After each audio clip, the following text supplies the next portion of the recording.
বন্ধুরা, good morning সবাইকে। কেমন আছো সবাই? আশা করছি রাধা মাধবের কৃপায় সবাই ভালো আছো। তো আবারও নতুন একটা সকালে গিন্নিশালা রান্নাঘর ব্লগসের তরফ থেকে তোমাদের সবাইকে অনেক অনেক ভালোবাসা ও ওয়েলকাম জানিয়ে আজকের কাজকর্মগুলো শুরু করলাম। তো সকালবেলা কাপড়গুলোকে মেলে দিচ্ছি, ওই যে কালকের ভিজা কাপড়গুলা, যেহেতু দুপুরবেলা কাপড়গুলোকে ধুয়েছিলাম আর তখনই কিন্তু অনেকটা বৃষ্টি এসেছিল, আর সেই কারণে কাপড়গুলো কিন্তু ভালো করে আর শুকাতে পারিনি। তাই জন্য এই যে সকালবেলা ছেলেকে স্কুলে পাঠিয়ে দিয়ে কাপড়গুলোকে বের করে দিলাম। তারপর চলে আসলাম এদিকের রুমটাতে, ওই যে রান্নাঘরের সাথে যে ছোট্ট রুমটা যেখানটায় বসে আমার ছেলে পড়াশোনা করে, সেই রুমটাকে ভাবলাম যে বেডশিটটাকে একটু এলোমেলো করে দিয়েছে। ওই যে গতকালকে মাস্টার এসেছে আর এই যে বসে পড়াশোনা করেছে আর এলোমেলো করে কি করে রেখেছে, তো ভাবলাম ঘরটাকে একটু গুছিয়ে ঝাড় দিয়ে নেব। এমনিতে তো সকালবেলা ঝাড় দেওয়া হয়েছে, তারপরেও ভাবলাম না একটু ভালো করে ঝাড় দিয়ে দেব।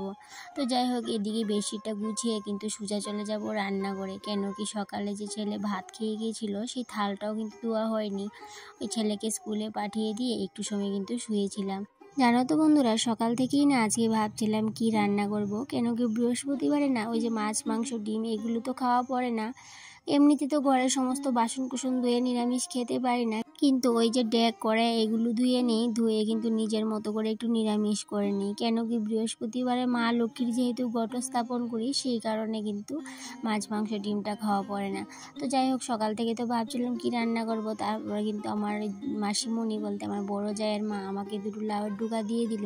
তো সেই কারণে চিন্তাটাও একটু দূর হয়ে গেল। আর এদিকে দেখো, ঘরে এসে সবার প্রথমে চা করে নিলাম। কেন কি সকাল তো চা খাওয়া হয়নি। সকালবেলা চা না খেলে কিন্তু এই যে কাজকর্মের কোনো এনার্জি পাই না, সেই জন্য দেখো গ্যাসে কষ্ট পাই, তারপরও দুধের চা খেতে চাই।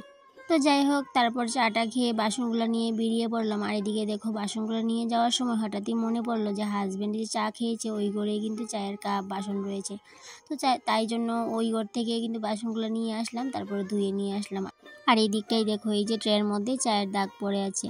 কত না পরিষ্কার করি, তারপরেও দেখো কি অবস্থা হয়ে থাকে। কি করব আর, ওই যে নিয়ম মাফিক তো কাজগুলো করতেই হবে। একদিন পরিষ্কার করলে তো আর চলবে না, ওই যে প্রতিনিয়তই কিন্তু পরিষ্কার পরিচ্ছন্ন করতে হবে, তাতে করেই কিন্তু ঘর দুয়ার সবসময় পরিষ্কার পরিচ্ছন্ন থাকবে।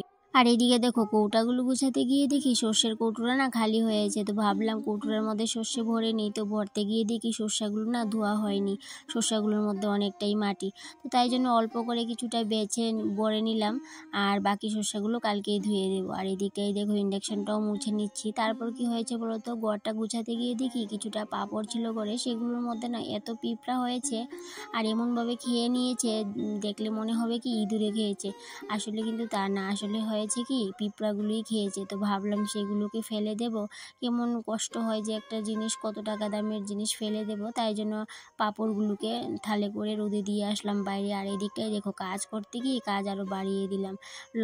আমি লবণ দাইনটা উপরে রাখতে গেলাম আর চট করে হাত থেকে পড়ে গেল। পরে দেখো লবণটা তো নষ্ট হলোই, তার সাথে দেখো টেবিলটাও নোংরা হলো। তো তাই জন্য আর কি করা যাবে, এখন পরিষ্কার করে নিচ্ছি। আর কি করব বলো।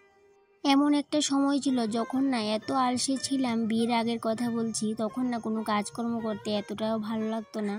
ওই যে মা জোর জবরদস্তি করে কিন্তু করাতো, যদি বলতো এই কাজটা কর ওই কাজটা কর তাহলেই কিন্তু করতাম, নতুবা কিন্তু করতামই না। আর এখন দেখো নিজ দায়িত্বেই কিন্তু সমস্ত কাজ বাজ করি। আর কখন জানি আস্তে আস্তে করে আমি একটা আলসে মেয়ে থেকে একটা পরিপক্ক গৃহিণী সাংসারিক মেয়ে হয়ে গেলাম। তো যাই হোক, অনেক সময় কিন্তু কথাগুলো মনে পড়ে। আর এই দিকটায় দেখো, কাঁচা লঙ্কাগুলো না অনেক দিন হয়েছে এনেছে, তো সেগুলো কিন্তু বুটা ছাড়ানো হয়নি। তো ভাবলাম সেগুলোকে বুটা ছাড়িয়ে ফ্রিজের মধ্যে রাখবো। তো ফ্রিজের মধ্যে রাখতে গেলে তো ওই যে এয়ার কন্টেনার সেগুলোর মধ্যে রাখতে হয়, তো সেই এয়ার কন্টেনার তো আমার কাছে নেই। তাই জন্য এইভাবে করে পলি ব্যাগের মধ্যে রেখে ভালো করে মুড়িয়ে তারপর রেখে দেবো, যাতে করে বাতাস না ঢুকে। আর তাতে করে কিন্তু লঙ্কাগুলো অনেক দিন সতেজও থাকবে আর ভালোও থাকবে, নষ্ট হবে না। আর এয়ার কন্টেনার থাকলে হয়তো বা আমার পলি ব্যাগে রাখতে হতো না, কিন্তু যেহেতু আমার কাছে এয়ার কন্টেনার নেই, তাই জন্য এইভাবে করেই আমি সমস্ত সবজি, তারপরে কাঁচা লঙ্কা, এগুলো কিন্তু আমি এইভাবে করেই পলি ব্যাগের মধ্যে করে রাখি। তারপরে বসে পড়লাম এই যে লাউর ডুগাগুলোকে নিয়ে, সেগুলো তো বাছতে হবে। আর এদিকটাই দেখো একটু দেরি হওয়ার কারণে ডুগাগুলো কীরকম করে মজে গেছে। তো যাই হোক, এখন তাড়াতাড়ি করে ডুগাগুলোকে বেছে নেব, আর ডুগার এই যে লাউর পাতাগুলো সেগুলো কিন্তু রেখে দেব। কোনো কিছুই না ফেলাতে ইচ্ছা করে না, পাতাগুলোও না দেখবো কি খাওয়া যাবে, হয়তো বা শাক খাবো, নয়তো বা ভর্তা খাবো। তো যাই হোক, এই দেখো এখন কিন্তু সংসারিক যেহেতু হয়ে গেছি, কোনো কিছু কিন্তু ফেলি না। আগে অনেকবার চিন্তা করি এই জিনিসটা ফেলবো নাকি কাজে লাগবে। তো সেটা সবজি হোক আর সবজির পাতা হোক বা কোনো কৌটা হোক, যে কোনো কিছু, আমি কিন্তু অনেকবার ভাবি জিনিসটা কি ফেলে দেব নাকি রেখে দেব। তো অনেকবার ভাবার পরেই কিন্তু জিনিসটাকে রাখি, নতুবা বেশি যদি দেখি যে এই জিনিসটা দরকার পড়বে না তাহলে কিন্তু ফেলে দিই। আর এদিকটায় দেখো সবজিগুলোকে বেছে তারপরে বাইরে চলে আসলাম। কেন বলো তো, ওই যে আমার ফুল গাছটার মধ্যে না এত সুন্দর তেলাকুচি পাতা হয়েছে, ভাবলাম তেলাকুচি পাতা দিয়ে আজকে বড়া করব, তাই জন্য তেলাকুচি পাতা পাড়তে আসলাম। তো যেহেতু বৃহস্পতিবার এক্ষুনি স্নান করে পুজো দিতে চলে যাব, তো তাই জন্য ভাবলাম যে স্নান করে পুজো দিয়ে তারপরে কিন্তু রান্নাটা করব। আর রান্নাটা যখন স্নান করে পুজো দিয়েই করব, যদি সমস্ত কিছু রেডি করে না যাই তাহলে কিন্তু পুজো দিয়ে এসে সমস্ত কিছু রেডি করে রান্না করতে অনেকটাই দেরি হয়ে যাবে। তাই জন্য সমস্ত কিছু রেডি করে তারপরে কিন্তু পুজো দিতে চলে যাব। আর এদিকে তাই জন্য সবজিগুলো কেটে তারপরে তেলাকুচি পাতাগুলোকে ধুয়ে ভাতের জন্য এই যে সসপ্যানের মধ্যে জল ভরে একদম ইন্ডাকশনে বসিয়ে রেখে তারপরেই কিন্তু আমি চলে যাব ওই যে স্নান করে পুজো দিতে। আর এদিকটাই দেখো এই যে অর্ধেকটা মরিচ দেখতে পাচ্ছ, কাঁচা লঙ্কা, সেটা না আমার মাসিমণি দিয়েছে, বলতাম যে ওই যে বড় জায়ের মা। তো ওদের গাছে প্রথম ধরেছে মরিচ, তাই জন্য আমাকে অর্ধেকটা দিয়ে গেল, বললো খেয়ে দেখো কেমন ঝাল, অনেকটাই নাকি ঝাল। তো যাই হোক, আমিও মরিচটাকে যত্ন করে রেখে দিলাম। আর এই দিকটাই দেখো কিছুটা পান্তা ভাত, সেগুলোকে বাটির মধ্যে তুলে রাখলাম। তারপরে যখন ঠান্ডা জল দিলাম, দেখো বাটিটার মধ্যে না খুব সুন্দর একটা বরফের মতো লেয়ার পড়েছে। আর ভাবলাম স্নান করে এসে পুজো দিয়ে যখন খিদে পাবে তখন খেয়ে নেবো, কেন কি বৃহস্পতিবারে তো সকালে খাওয়া দাওয়া হয় না, তাই জন্য। আর যদি খিদে না পাই তাহলে তো খাবো না, তারপরেও কিন্তু রেখে গেলাম। তো এদিকে দেখো এই যে ঘর দুয়ার মুছে নিচ্ছি, আর উঠান বাড়ি কিন্তু আগেই ঝাড় দিয়ে নিয়েছি। আর বৃহস্পতিবারে না সমস্ত কিছুই কিন্তু পরিষ্কার পরিচ্ছন্ন করতে হয়। আবার অন্য দিন কিন্তু যদি উঠান বাড়িটা অনেক সময় কি হয় মিস হয়ে যায় ঝাড় দেওয়া, সেক্ষেত্রেও চলে, কিন্তু বৃহস্পতিবারে কিন্তু সেইগুলো কিন্তু মনে করে করে দিতে হবে। কারণ কি বৃহস্পতিবারে মা লক্ষ্মীর দিন, সেই দিন কিন্তু কোনো কিছুতেই নোংরা আবর্জনা সেগুলো চলবে না, তাই জন্য বৃহস্পতিবার একটু কাজটা বেশিই থাকে। আর এদিকে দেখো স্নানের আগে কিছুটা বাসি কাপড় ছিল, সেগুলোকেও ধুয়ে দিলাম।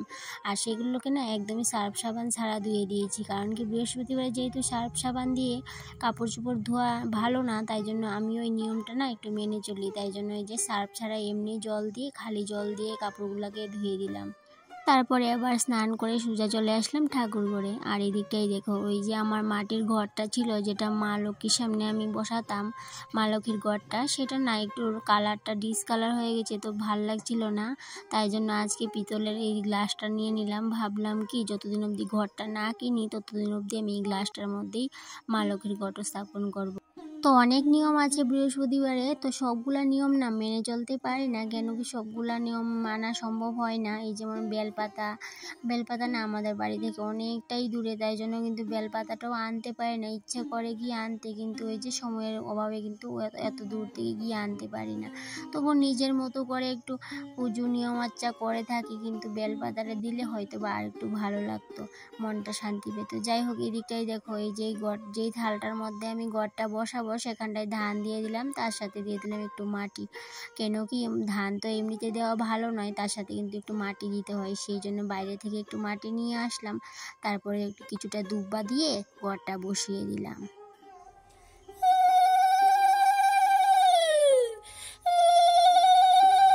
তারপর ওই যে মা লক্ষ্মীর সামনে প্রত্যেক বৃহস্পতিবারে এই ছোট্ট মাটির ঘরটাকে পূর্ণ করে চাল রাখি ঠাকুর ঘরে, সেই নিয়মটা করলাম। আর এদিকটাই দেখো যেহেতু ঘরটা লাল, সেহেতু দেখো সিঁদুরের ফুটা দিতে গেলাম, দেখো ফুটাগুলো দেখাই যাচ্ছে না। আর এদিকটা দেখো আজকে না 25 টাকা দিইনি, আজকে দিয়েছি 1 টাকার কয়েন।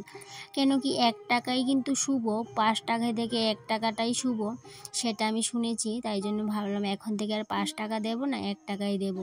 তো যাই হোক, হোক আজকে দিলাম 21 টাকা। আর এভাবে আমি অনেকটা টাকা জমাতে জমাতে ওই যে আমার বললাম মা লক্ষ্মীর জন্য একটা গড় নিয়ে আসবো। আর এদিকে দেখো এই গড়টার উপরে যদি একটা কাঁচা হলুদ দিতে পারতাম তাহলে কিন্তু অনেকটাই ভালো হতো।